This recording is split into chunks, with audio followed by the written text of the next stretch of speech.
The Dark Ether storyline is kind of a weird continuation of the Ether storyline. But one major difference between these two stories is, most obvious to me, the style that Treyarch chose to tell these two different stories. And that's what I want to talk about. Today I want to talk about Cold War Zombies' Dark Ether storyline, and more specifically I want to talk about the storytelling methods that they use to tell the story throughout the entire season. Now, I really want to stress this because it's really important, and what that is that when I say we're going to be talking about the storytelling, I really mean we are just talking about the storytelling.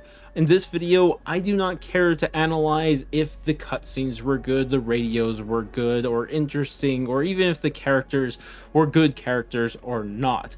That's not what I'm here to do. I'm here to analyze the storytelling methods that Treyarch used during this season of Zombies, and more importantly, kind of compare them in contrast to what we used to see with the old Ether storyline, and see how there is such a big difference between these two styles of storytellings and how maybe that was a mistake.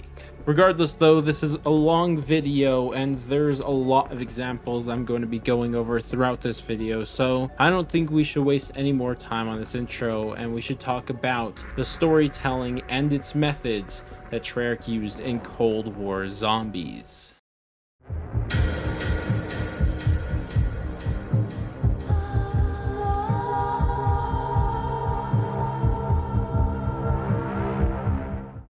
The very first thing I want to talk about in terms of storytelling in Cold War are the characters, because last I checked, the main way of telling the vast majority of stories is through characters. Like, that is the main way that it is done. And I'm sure you guys all know where I'm going to go with this. And of course, it's going to be the lack of a set playable crew that have all of the storytelling that was completely stripped of because they just did not exist. And sure, this is going to be a major problem. In fact, it's probably the biggest problem with the Cold War Zombies story. But even though we're going to talk about this and we'll go over why that's such a big problem, I still hope that you guys continue to listen throughout the rest of this video, because this may be the biggest problem, but it wasn't the only major problem, and I really encourage you guys to listen to all the other ones. But with that said, let's talk about the lack of a set playable crew. Now, the best way that I think that I could explain to you why it was such a big mistake to not have a set playable crew is by looking back at the old OG crew of Nikolai, Dempsey, Takio, and Richtofen. And let me ask you about the Ether storyline in general. Why did you love the Ether storyline? And I'm assuming you like it considering you're watching this video, but if you did, why did you like it so much? Like, what really drew you into that story? Was it the crazy multiverse stuff, the crazy 115 stuff, the Keepers, Apothekins, time travel? Was it that? Or was it because of Dempsey being this hardhead who in Black Ops 3's Dreisendrache you see kind of crack? Or Nikolai, who we see as a drunken at first, but then in Grad Krovi we learn exactly why he was and the tragic story behind that. Or even Takio, the obsession with honor, the Emperor, to only learn in Zetsubo no Shima that the Emperor isn't all that he thought he was. Or my favorite, Richtofen, one who was a very selfish individual to ending up in Blood of the Dead, sacrificing himself for the rest of everybody else to escape. Now, I don't know what your answer is going to be, but I bet that the reason why you love it is because of the latter. Of course, the characters. These characters that people cared about so much. That's why people loved the Ether storyline. And this alone explains why not having a set playable crew was a humongous mistake, because sure, there's a possibility that the crew that they chose may have sucked, nobody may have liked them, but We were never even given an option to fall in love with the characters like we did with Ultimus Primus and even the Mob of the Dead crew, Shadows of Evil crew, whoever you want to say that you really like. We never even had that opportunity because they never even existed. And that is a humongous hurdle to come over for anybody trying to tell a story. But of course, you guys knew that already, and because of that, I do want to move on from that, but still talk about characters in this game, because even though there weren't playable characters, there still were characters that existed. But how did Treyarch use these characters to tell a story? Well, mainly they use radios, documents, and cutscenes, and since we have entire sections of this video that are going to go over each of those different subjects in depth, we're not really going to focus on that for now. So instead, we're going to focus on how most people ever interacted with these characters while they played the game. And that's when they would radio in and give you random quotes, whether it be at the start of the game, when a boss zombie spawns, when you're building the wonder weapon, or most especially during the Easter egg. Now, if we look at a couple examples of when these characters radio in, we could see that a lot of it is just kind of explaining stuff that we could already see on screen, or maybe even sometimes giving us orders. I mean, think about the time when Weaver radios in at the start of every single game, or in the case of Maurer Toten, Kravchenko says it, but regardless of who it is, it's always the same thing. It's just generally telling us what we're doing here, which in my opinion is not how zombie stories had been told in the past and shouldn't be how they are told. Find Agent Maxis. Recover any intel you can. Find the Omega traitor Valentina. Her undead army must be stopped. Zykov cannot fall into Omega custody. Get him to evac. And if we look at the past, that's not how the zombie storyline was told. Like, sure, the main beats of the storyline would be told in intros and outros, but the rest were things you had to figure out on your own. You had to listen to quotes, you had to listen to radios, you had to read through ciphers and stuff like that, and use all the breadcrumbs you found along the way to figure out exactly what's going on. Now, of course, there's exceptions to this in the previous story, which I'm not going to deny. Like with Gorod and Zetzbo, right from the start, we knew what we were going to be doing in those maps. But the difference is that we only knew that because of what the story told us before in previous maps. It's not telling us explicitly right at the start of this map. But for the most part, this is not normal for zombies, and they don't normally explain everything that's going on. And I think the worst examples of this are during the Easter egg steps themselves. This is the place. The entrance to the old end station laboratory. Find a way in. And you can use really any example of this, really. This is just one of many, but all it's doing is that you do an Easter egg step, or you're about to do one, and they just tell you what's going on here. There's no options for you to figure out what's going on yourself. There's no mystery to solve. There's no area to spark your interest because everything is immediately told to you. And personally, I feel this goes against how zombie storytelling had been done in the past and the storytelling that I fell in love with the original Ether storyline, and replaces that style of storytelling for just a more traditional style of telling a story, just telling you what's going on, which is something that I'm personally not a huge fan of. And in fact, I think it goes against everything that the zombie storyline once was.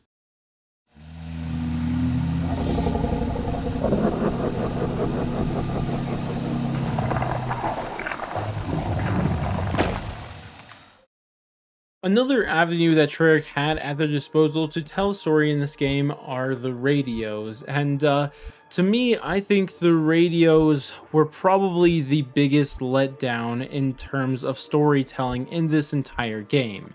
Now, it's not the worst decision that was made in terms of storytelling, but it was just a humongous letdown from what we had seen in the past and how radios used to work and the information they used to relay to us to whatever is happening here in this game. And it is really disappointing just to compare these radios to what we've seen in the past. Now, I'm going to warn you guys right away, this is going to take a while to explain why they are not really good in this game, and how I'm going to do it is actually break down the radios into 4 different types, because I generally think, for the most part, there's exceptions here and there, but for the most part, the radios in this game fall into 4 different categories, and we're going to go over these one by one. And the first one I need to acknowledge right off the bat is that yes, there are actually some good radios that remind me of radios of the past, and they do that job and they do it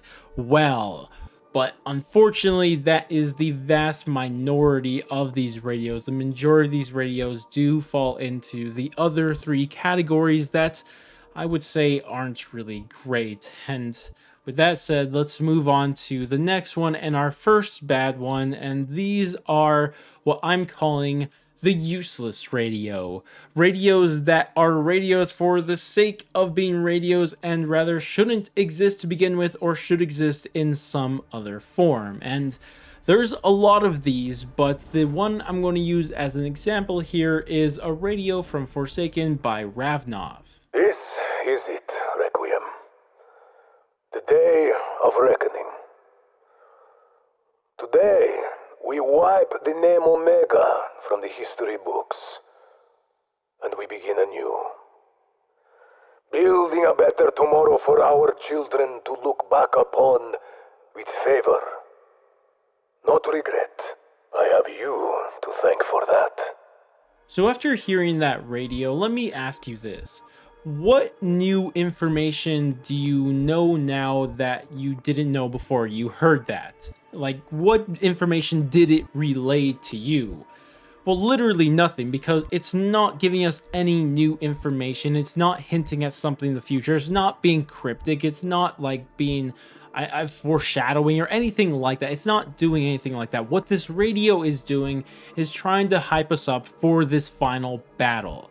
And let me stop myself right here before I continue any further and say that there's nothing wrong with this quote inherently. Especially on the final map, I feel that there should be quotes like this to hype us up for this final battle. But it shouldn't be a radio. That's not what radios are used for, because radios are supposed to be telling the story, not trying to hype us up for this final battle. That's just not what radios were used for in the past, and I don't understand why they're doing that here. This quote would have worked much better as just a quote that Ravnov says when you get to like round 5, or maybe when you start the Easter egg. That would have been a much better place for this quote, because as I said, this quote has a place in this game, but just not anywhere near a radio. This is just not what radios are for, and it really doesn't make sense why this would be said in a radio, because this is trying to hype us up for this final battle, but yet no one's going to listen to this quote because nobody listens to the radio for getting hyped for a final battle. That is just not something that happens. But with this said, let's move on to our next type of radio, and this one is probably the most frustrating ones out of all of them, but not the worst, believe it or not.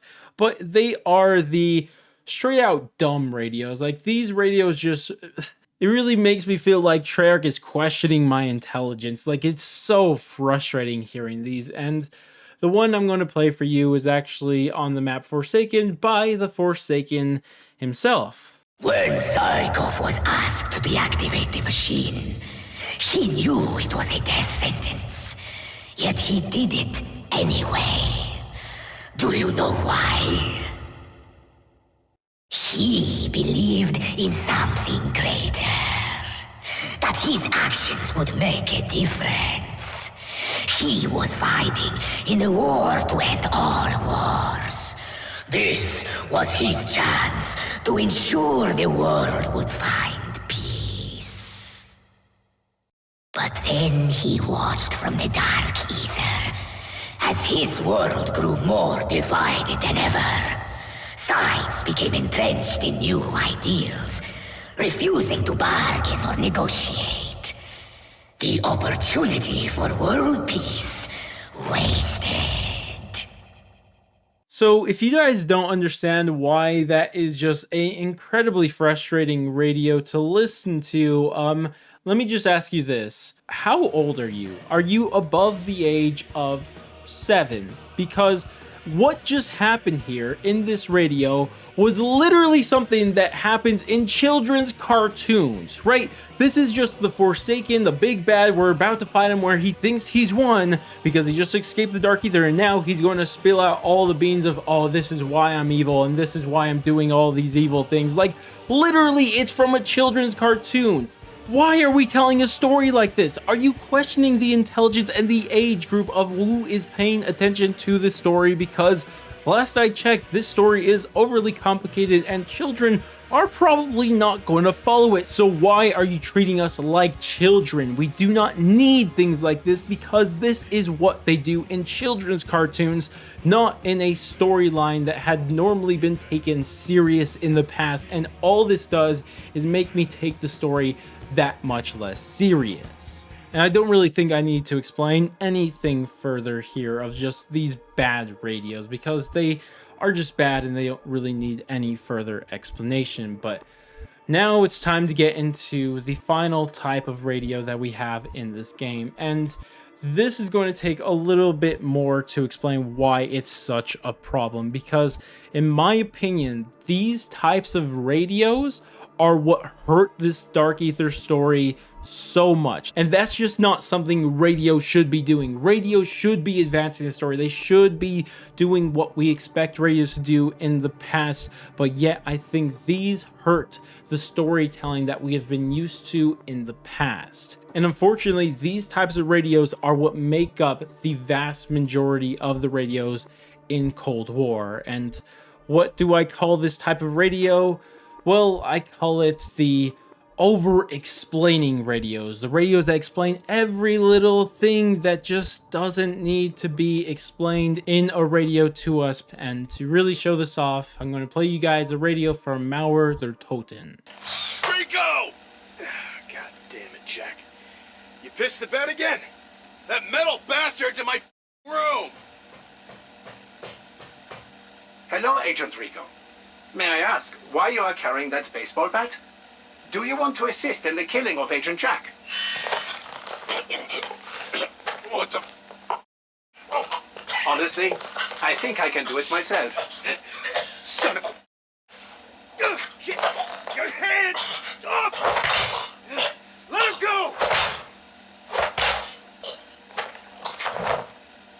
So what did we hear in this radio? Well, it kind of explains something that we saw in the map. Of course, in this, we hear that Klaus is losing his hands, but he gets his hands back, and then he uses his hands to kill Agent Jack. And this doesn't seem like a major problem, right? Because what this is doing is telling a story, and inherently there's nothing wrong with this type of storytelling, because we literally see that there's a dead body in the map with Klaus's hands in it, and we take him out and then go put him back on Klaus. It explains that perfectly, right? That's great. It explains something that we saw in the map.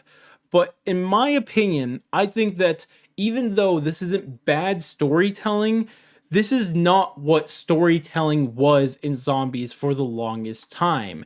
And to explain what storytelling was in the past, you could use Mauer der Toten as an example. Let's just say we never had this radio that never explained why Klaus's hands were in the dead body that we see in the map. And without this radio, what would this lead us to think? We literally found Klaus's hands in the neck of a dead body, so right away that should spark people's curiosity, and they should start to try to figure out what's going on here, because that's how it was done in the past. We were supposed to do our little mystery solving stuff and trying to look for other hints here and there. Maybe even in radios the hints could exist.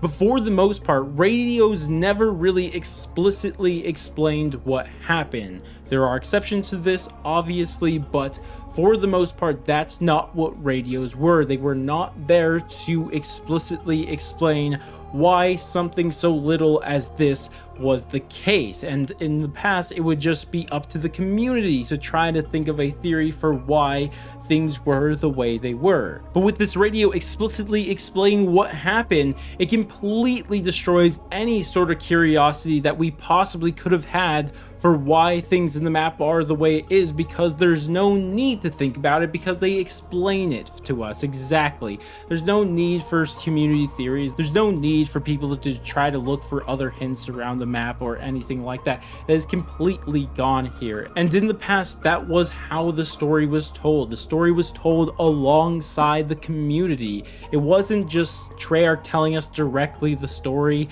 They left hints and clues there that we would have to go search out to understand different things that we see around the map. And unfortunately, when you tell a story that just explicitly explains everything to us, that option is never given to the community to try to seek out an answer for why the things are the way they are in the map.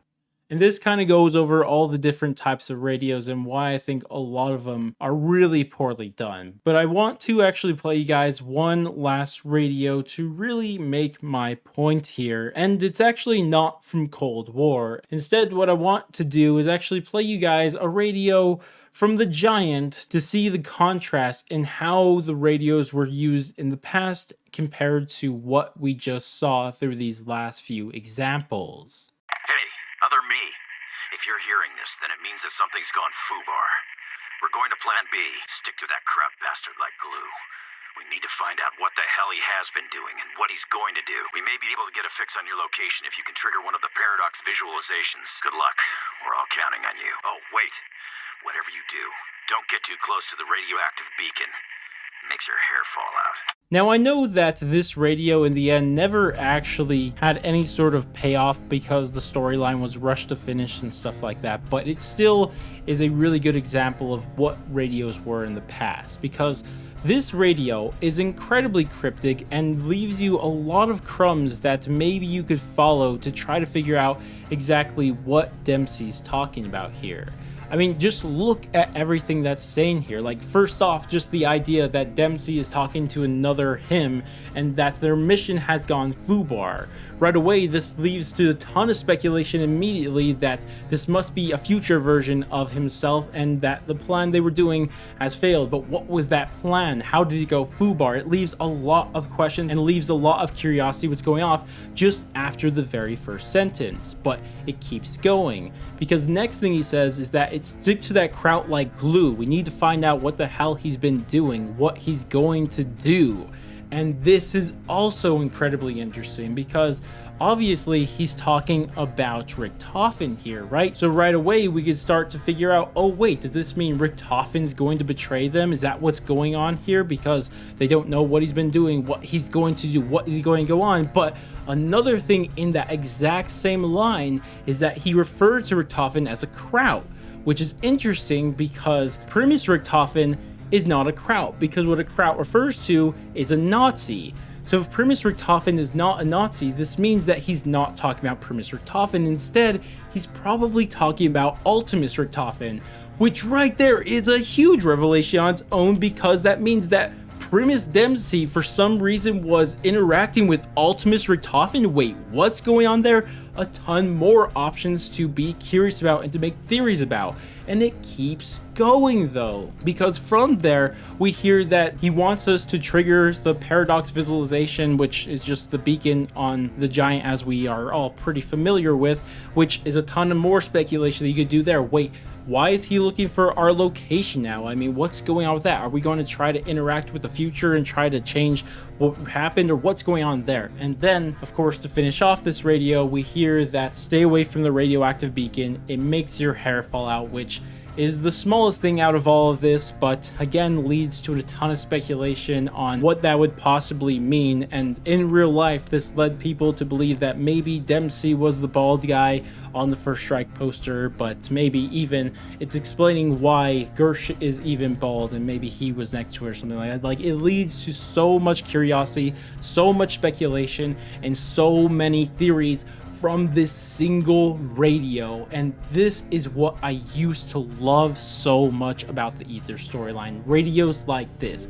in this single 24-second radio, we could come up with so much speculation, so many theories, so many different ideas for where the story is going to be going in the future. And this is what I loved. And unfortunately, we saw very little to none of these style of radios in Cold War.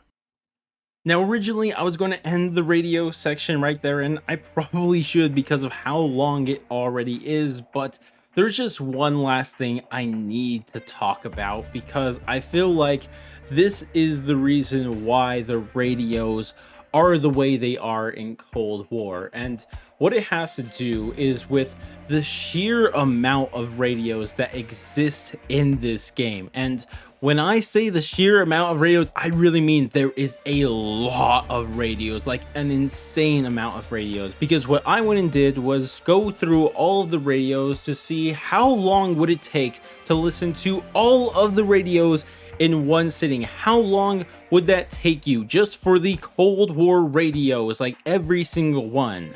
Well, I added it all together and it takes just under 6 hours. Let me repeat that. 6 hours worth of radios in a single Call of Duty Zombies game. That's insane. And to really put this into perspective for how long this really is, if you went back to World at War, Black Ops, Black Ops 2, and Black Ops 3 and collected all the radios and wisps and all the stuff that is similar to radios and wanted to listen to all of those in one sitting, do you know how long that would take you? From 4 games, I need to stress, well, that would only take you an hour and 25 minutes. Like, what Cold War were you thinking? And because of just Cold War having this excessive amount of radios, I think this could explain why we have these 3 major problematic radios in the game. I mean, you probably have a lot less filler that you need to fill, so you don't have the useless radios I talked about. You probably not making as many radios, so you have less chance to write something dumb that is just annoying. And especially, you don't have all this filler that you need to fill, and because of that, you're trying to explain every little thing just to make sure that all of the radio time is filled. And because of this, I think this may be the true underlying reason why the radios were just so weird in this game. I suppose this is the real reason why I'm here. Oh, well, it is important to feel needed.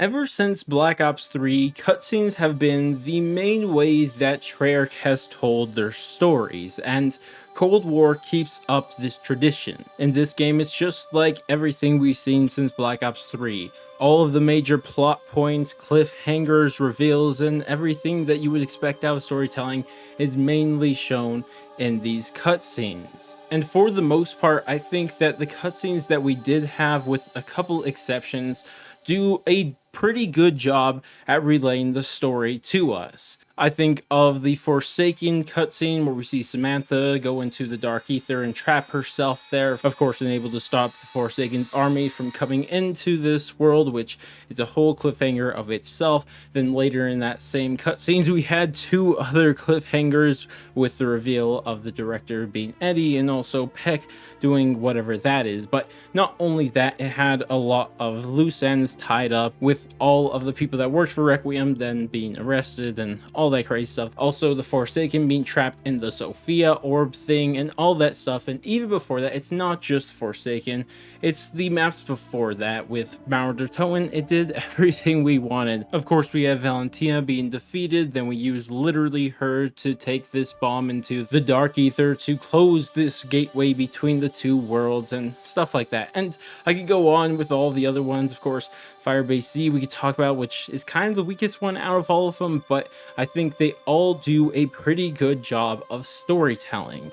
But with that said, we do have to talk about the negatives that came around during this season of Zombies. And unfortunately, one of the major problems with these cutscenes is something that was kind of not the cutscene's fault, and it actually has to do with something we've already talked about, of course, in the character section of this video, because what made these cutscenes feel lifeless at points was because when we would see our playable characters in these cutscenes, they would just be our operators. And you know, sometimes you would have some weird situations that just were kind of funny sometimes.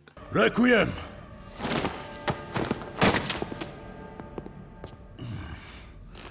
Where is Maxis?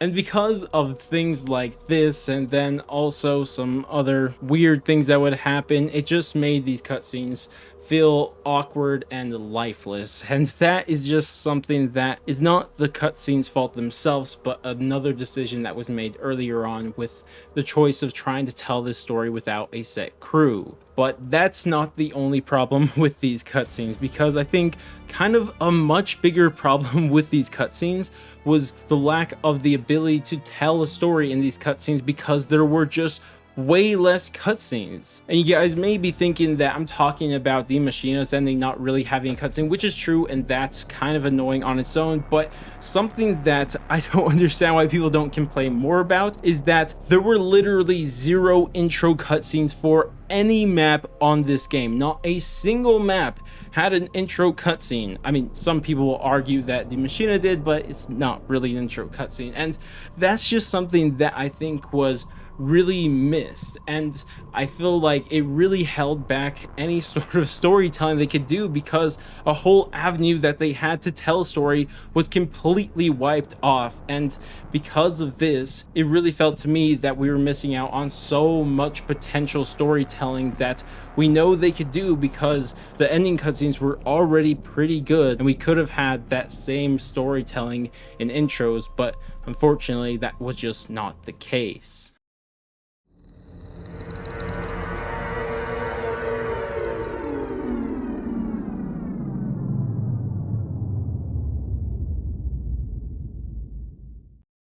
Now, kind of a new way that they tried to tell the story in this game was through the documents. And yeah, these documents, dude, I'm trying to be nice with them, but let me just say this right away. Do you know how many documents in total that existed inside this game?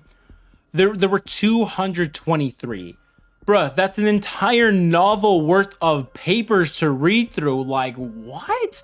What are we doing here? Why are we making people read an entire book worth of documents to try to understand the story? Like, what is the logic behind that? And I don't know, maybe it's that they felt that they really needed to make up for not having playable characters, and they would tell the story through some other means, and maybe that's why we have 223 different documents. But I don't know, that is just some foolishness if you have to ask me. Like, this just doesn't make sense. And I hate to say it, but kind of like the radios, the majority of them are just terrible. Like, don't get me wrong, there's some good ones. Like, I could think of the Maxis document where she's talking about when she was a lost little girl, kind of giving hints at the past and stuff like that. Like, when I hear stuff like that, that's super interesting, and it brings me back to how the story used to be told in the past. But most of the time the documents are just mind-blowingly boring. Like, even ones that you think would be interesting,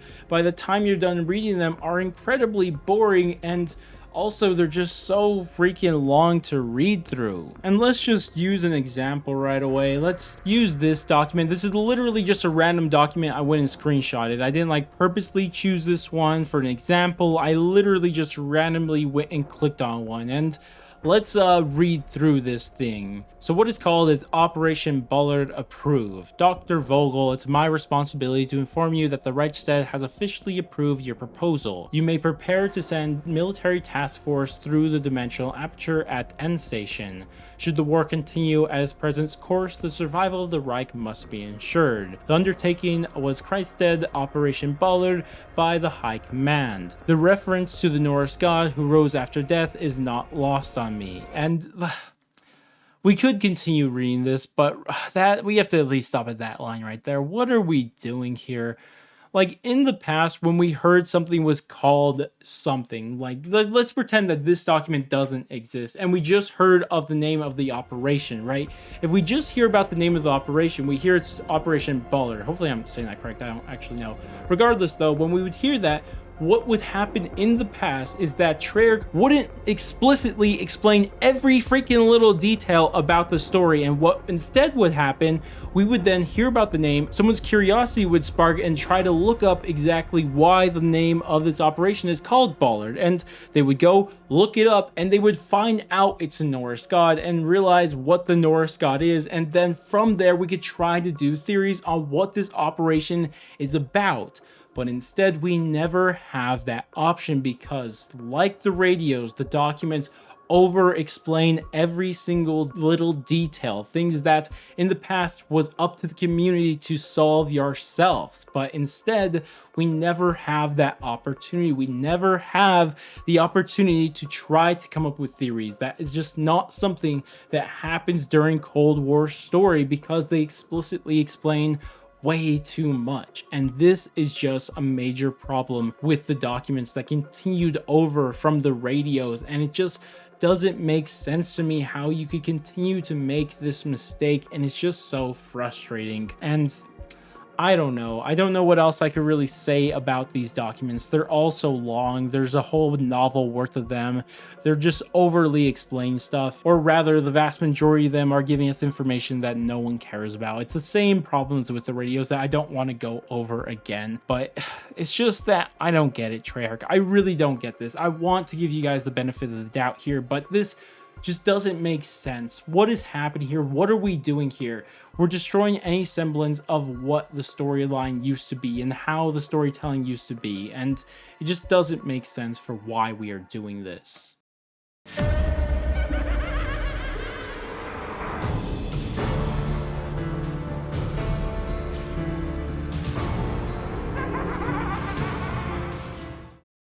So I guess this means we have to come to a conclusion here about the Cold War zombies storytelling, and that's something I want to stress once again. What we were analyzing here and what I was criticizing mainly throughout this entire video was the storytelling, not the story itself. Like, the story itself could have been the worst or the best story of all time, and it wouldn't really matter to my analysis of the story because I wasn't focused on whether the characters were actually good characters or the cutscenes were good cutscenes or anything like that. The main point of what I was doing here was trying to focus in on how the storytelling was done in this game, and how, in my opinion, it was a humongous departure from what we used to see in the old Ether story and its style of storytelling compared to what we got here in Cold War Zombies and what I want to call a more traditional style of storytelling. And that's just it. This video was just me talking about my personal preference of storytelling in this zombies game mode. And you can completely disagree with me on which style of storytelling you like more. Like, if you like the more straightforward, explain absolutely everything and no need for the community interaction with the story, that's completely fine. You could love the story so much, and I'm happy that you like the story. But for me, the reason I even fell in love with the old Ether storyline to begin with was not only its characters, but also the incredible, unique way that Treyarch told their story. I'd never seen anything before that, and I still haven't found anything since then to have a story being told in such a way that gets the community involved and everybody could just look at some new piece of storyline information and try to analyze it and try to see if we could find something hidden in there that we could use to answer some questions of the past or current questions in that exact map, or maybe even the future and where the story could possibly be going. And that's just something that I really missed during Cold War. We just didn't really have much of that. And at the end of the day, that's just my personal preference. And I know that you guys don't have to agree with me. I understand all that. But I really felt that Treyarch really had lightning in a bottle with their incredibly unique storytelling method. And to not utilize that in their game was just very disappointing to me.